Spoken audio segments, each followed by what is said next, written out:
Hello, Emmy. So nice to meet you. I have been seeing your work and following your work, and I love the work that you're doing. Will you be able to introduce yourself to the viewers? Definitely. Hello, everyone. My name is Emmy Vadnais. I am an occupational therapist. I'm an intuitive healer. I'm a writer, a consultant, and a teacher. I teach continuing education to healthcare professionals on integrative health, wellness, and prevention. Emmy, I believe your basic education was in occupational therapy. So, how did this idea of holistic occupational therapy? What does it actually mean, and what made you get into it? Great question. Yes. So I've been an occupational therapist for 25 years. Actually, just a couple days ago, I celebrated my 25th OT anniversary. And for me, I've always been interested in prevention. 80 to 90%, or maybe even more, of our health and wellness is up to each of us, our own individual selves, meaning our choices and our habits that we have in our lives, the healthy or unhealthy choices we make greatly impact our health and wellness. And also, on a more basic level, our thoughts, our beliefs about ourselves and what we believe we can achieve, and the ways that we make choices and the decisions that we make in our lives all greatly impact our health. And so I got a job at the Health and Wellness Center. I became the office manager. I became the administrator to the school and really immersed myself in this experience of chiropractic care, natural herbs, supplements, diet, nutrition, and so forth. I also became a massage therapist and a reflexologist, started my own practice doing that, in fact. And then a few years later, I started working at what is now the Penny George Institute for Health and Healing at Abbott Northwestern Hospital in Minneapolis, Minnesota, in the United States, where I'm located. And so we worked with people who were in a lot of pain, dealing with a lot of stress and anxiety, who were often not responding to pain and anxiety medications at the hospital. And we provided energy healing, relaxation techniques, guided imagery, guided meditation, massage therapy, and various forms of body work, music therapy, and so forth. And it was part of a research study where we were able to lower pain, stress, and anxiety levels by about 50% in 80% of the cases, often in under 15 to 20 minutes. And so this really gave me a great insight into the power of what is formerly known as alternative medicine. But now, since there's so much more research in a lot of these approaches, such as yoga and meditation, and many of these that I've mentioned, it's now known often as integrative health or integrative medicine. And really, in my opinion, it's grown so much. To me, it's really becoming more mainstream. But we need a tipping point of more healthcare practitioners to be using these approaches for it to really truly be mainstream. And I think that's coming. And, I thought, well, why don't we have holistic occupational therapy? Now, I know that the profession addresses the mind and the body and the spirit, but I was coming from that nursing and physician perspective that they have a specialty where they call it, or at the time called it, holistic. And so that's how I started blogging about holistic OT and kind of proposing what I thought it could be. And lo and behold, 10 years later, it's grown. And there's so many more OTs um, who are getting trained in these approaches. Yeah. In fact, in my practice, when I started working, I used to only work with kids, and I realized my work was incomplete because when I saw parents, they were so stressed out. And obviously, working with or raising a child and parenting a child who's special is very, very, very stressful. So even while I worked, I realized the importance of working with the whole family and not just working with the body, but yeah, mind and the soul. So yeah, it's really amazing. So tell me one thing, if I mean, because you deal with adults and you work with them, so parents of neurodiverse kids are in a lot of stress. Do you have some small tips or techniques, which, I mean, of course people can reach out to you, meet you, but general strategies which you can suggest which would help them in any way? Yeah, I mean, everybody's different. And I think that by all means, certainly reach out for support if it's ongoing for you, just to kind of have somebody really give you that support. But I think some simple strategies to think about is, have you eaten well today? Have you eaten? Some people just get up and go, or grab a cup of coffee or a strong caffeinated beverage to get them through the day. How is the quality of your sleep? I mean, really basic things like this can really impact us greatly throughout the day. And what are your stressors? So to kind of just maybe take an inventory of what are you worrying about? What is occupying your mind? Is there a solution to that problem? What strategies can you implement to solve whatever is bothering you? And I think that obviously I'm a fan of meditation, and I think that not everybody feels that they have time to cultivate a full meditation practice, but I would encourage you to gently move or consider moving in that direction. And didn't always have a regular meditation practice. For years, I wanted one. And so I think that these are suggestions that a lot of people know about, right? Take a full breath. Maybe do some counting where you breathe into the count of 4, maybe hold to the count of 7, exhale to the count of 8. Dr. Andrew Weil came up with that, which is actually my understanding, a sort of a modified pranayama way of breathing. There's many different types of breath work, but the main one is that you want to have a nice full breath, meaning that you expand your abdomen as you breathe in, maybe Yeah, hold. that's exactly why I wanted to bring this up, because people feel you breathe in and you get your tummy in. That's what Mm. is something which everybody feels. So I'm so happy you're sharing this and you're kind of going into more details there. I'm sorry I interrupted. Oh, Yeah. you're fine. No, I'm glad you're excited about it, because it's true. It's such a basic thing to do. And I deal with stress and anxiety in my life, and it's gotten better for me. I have a ways to go as well. I don't have it all wrapped up in a bow, but I know that when I'm feeling very stressed, I tend to breathe shallow. And so these very basic beginner mind techniques are ways of being more mindful, right? Being more aware. Mindful is just really being more aware of what's happening, and also to observe yourself with love and compassion in those moments. We can get so tight and we can get so frustrated, and we can judge ourselves and feel that we're doing a bad job, and just layer and layer all this stress on ourselves. And if we can just, so when you take a breath, you want to allow your belly, so your abdomen, to come out, and then maybe hold for a moment and then slowly exhale. It's best to breathe in and out through the nose, but if you're congested, you can breathe through the mouth. Of course, we want you to breathe. And try to see if you can have your exhale a little bit longer than your inhale. So breathing in,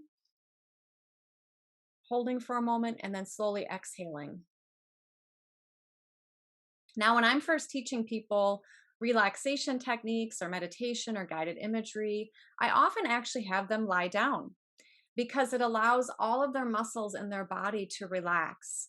And it also gives us that conscious permission that it's time to rest.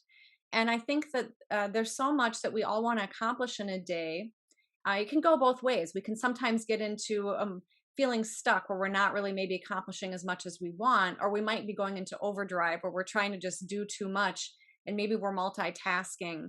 And so to really kind of break things down, and that's something that I do in my day, as well as I have a list of what I want to do for that day. And I also try to be really realistic in what I can accomplish with my time, right? We all have the same amount of minutes in a day, so that we can break that down into more manageable chunks for ourselves.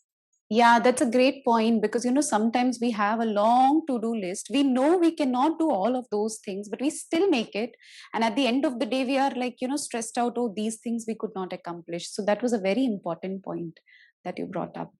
Yeah, thank you. And I think that taking worry, how do I want to say this? We are mighty manifestors, and what we put our attention on, our focus on, will expand in our lives. And so think about where you're putting your focus. And this is where gratitude can also be really helpful. And I understand there's so much in life that can be frustrating, but if we can maybe even just be grateful that we can take a breath in and out, or grateful that, Like today here in Minnesota, it's a beautiful spring day. The flowers are blooming, the cherry trees are in blossom. And so I'm just grateful for all the beauty around me right now. And so there's research that the more that we can pause and go into those more positive states of consciousness and have gratitude, even if it's just for one thing a week.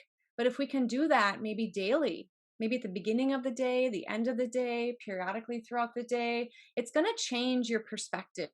And it's also going to allow for more openness and spaciousness in your consciousness, for more creativity and more ways to problem solve and more ways to be innovative in your life so that you can manifest what you want to have happen in your life more easily.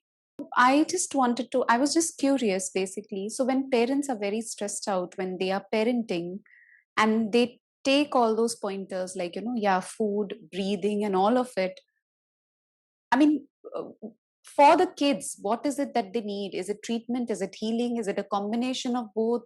Is it just about listening to their own intuition, their gut feeling? I mean, how do we know that we're doing the right thing for our kids? Mm. Yes, and that's why I think I've worked with a lot of parents with children with special needs, and it is incredibly stressful. It's probably one of the most stressful experiences somebody goes through. I just lost a mother to Alzheimer's, and I helped take care of her. So on the flip side, I saw her really kind of move into some aspects of sort of a childlike state.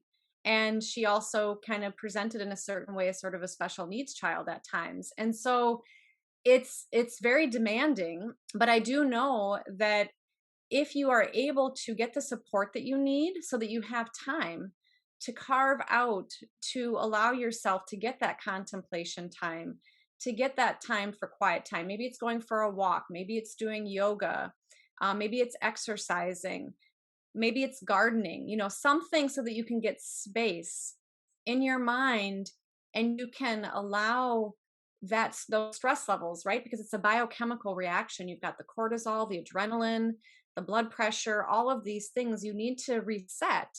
And there's research that shows that when we are stressed, we're not able to get into those higher levels of insight and intuition that can help with creativity and problem solving and just help us feel better, right? Just those positive, happy, joyful states. And so I know it's not always easy, and I certainly have great compassion for everybody who's struggling with this, but I think that it's imperative to get that time for yourself in order for you to emotionally regulate, for you to be healthy in mind, body, spirit as best you can, because the energy of your being trickles down to your children and to your family members. And just like when I was caring for my mother, if I was stressed, she would pick up on that stress. So it was very important for me to be a centered and compassionate and loving with her. That's the other state that so I think is the most important is love.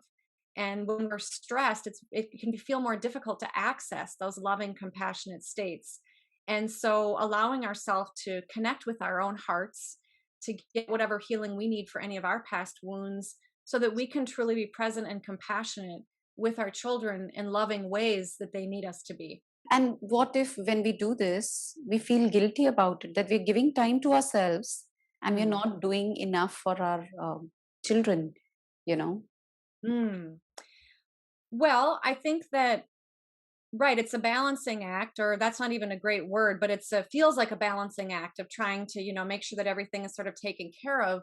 But I would encourage you to try this because I think you'll find that you actually will be doing more for your child. You know, even if it's Yeah. even if it's taking um I would say 30 minutes to 45 minutes, an hour if possible a day. I know that might seem like a lot, but I think that if you give yourself that time, I think that you'll find that that will trickle down to your family in great ways.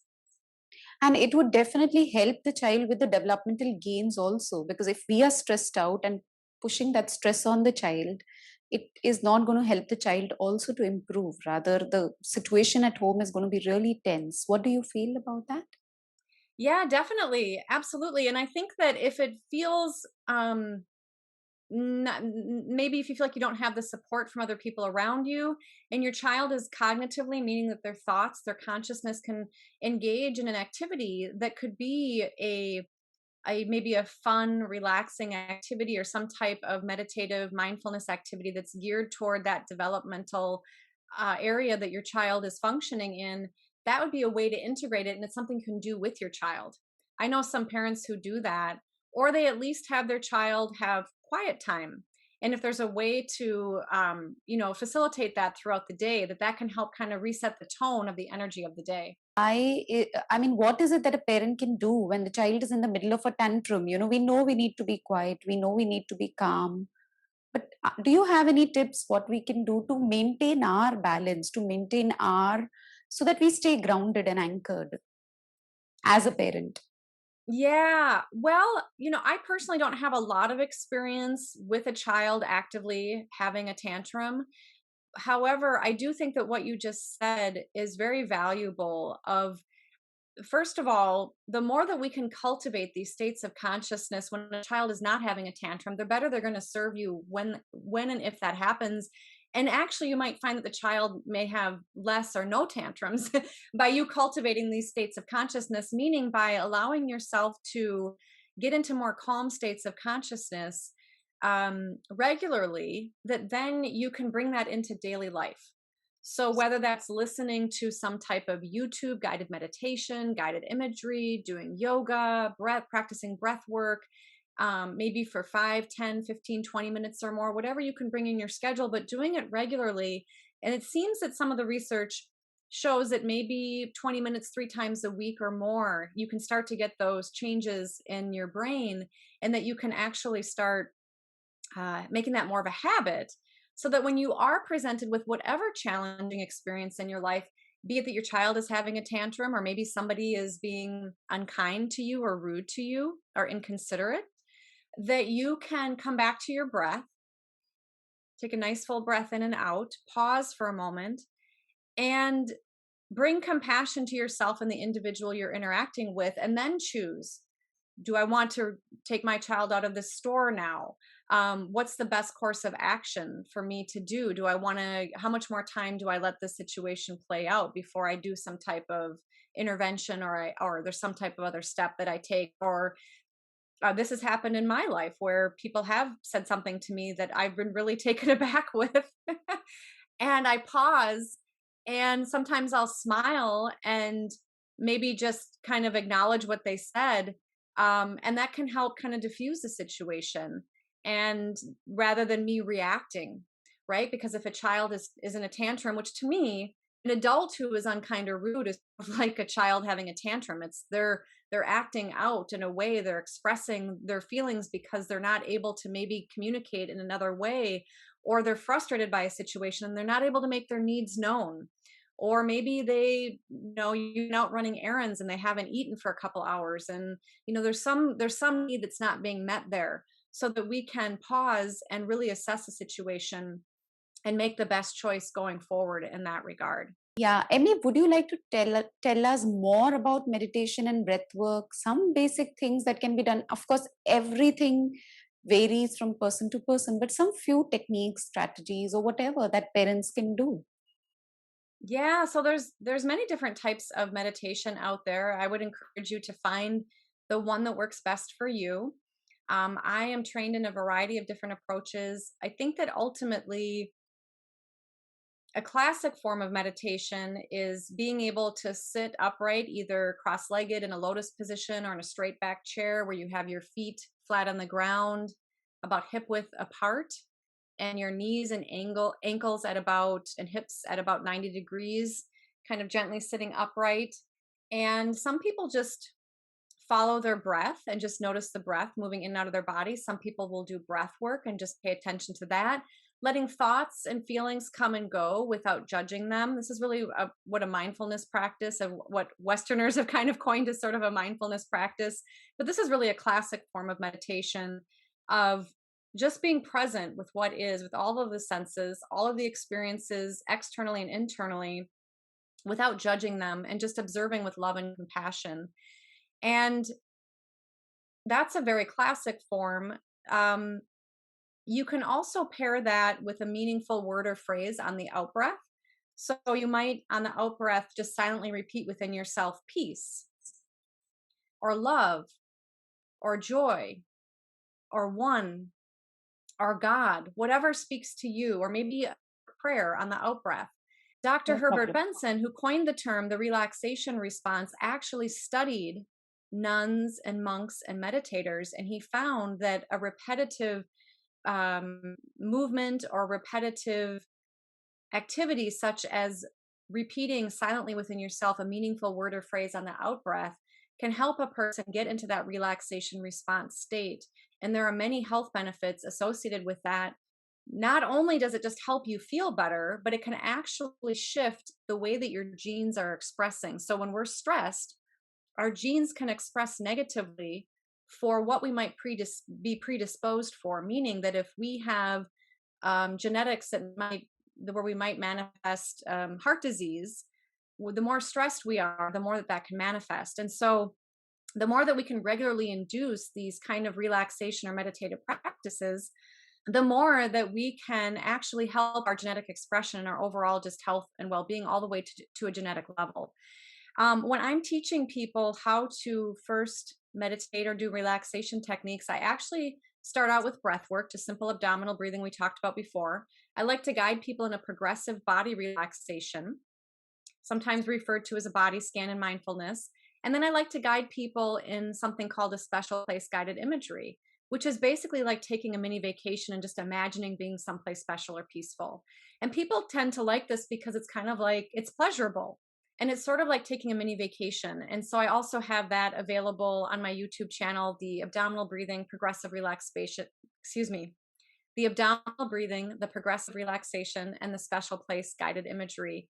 And all of those can be done in under 15 minutes. And they're kind of a nice way to sort of reset the tone for yourself for the day. These are like basic, simple things that they can just get started with. So that was really helpful. I read that you also do aromatherapy. So, I mean, is there something like, and I know that smell is the sense that really, I mean, it's a straight, what you call a sensory input that has no filters. It straight away reaches the brain. So, is there something that you feel that parents can use that will calm a child? Are there certain specific senses or certain essential oils or a regular natural herb? Is there something that you can give general suggestions on? Yeah, and that's a really great point about aromatherapy. So it's true, scent or smell goes right to the limbic system, the emotional aspect of our brain. It bypasses the cortical regions, the thinking regions. So you don't have to go to those senses. It's immediate. So we might have a favorite flower that maybe grew in the garden when we were a child, and when we smell it, it brings us right back to our childhood home or to a childhood experience. Same with cooking. There might be a dish that your mother or father or grandparent prepared. And when you smell it, it just brings you right back to that experience and might be very comforting for you. So, same with essential oils, which is the essence of the plant. And I would say, yes, there's a whole science that we don't have enough time to get into here with aromatherapy. And I think that it's something, I wrote an article actually on holisticot.org. Well, it was an advanced magazine for OT, but it's now on holisticot.org. And the articles there about aromatherapy, you might want to read that because it talks about the safety precautions with using essential oils. But for the scent part of it, I think that with a child, I think when they're in a calm state or relatively calm state, maybe having them smell a couple different essential oils. One that's often used is lavender. I also really think that some of the citrus scents like orange can be really uplifting, and that's a nice familiar scent. A lot of people like to eat oranges. And so that, and see what kind of essential oil your child likes and enjoys, so that maybe if you're in a car ride or if you're at the store, they can maybe smell that, and maybe it can be put on a cotton ball in a little baggie, and it can be something that they can smell while you're maybe out and about in the world, or maybe if they are engaging in an activity with schoolwork and they just kind of need something to give them a little bit different sensory input into them, to kind of give them maybe a little bit more regulation or more pleasure, that's something that they can access. So I think that while yes, some people think it's prescriptive, that there's just one or a couple different essential oils that work for everybody. I think that yes, there are some that have science behind that, but I do think that in my experience, I tend to kind of on a basic level just go for what scent do people find pleasurable and have them enjoy that.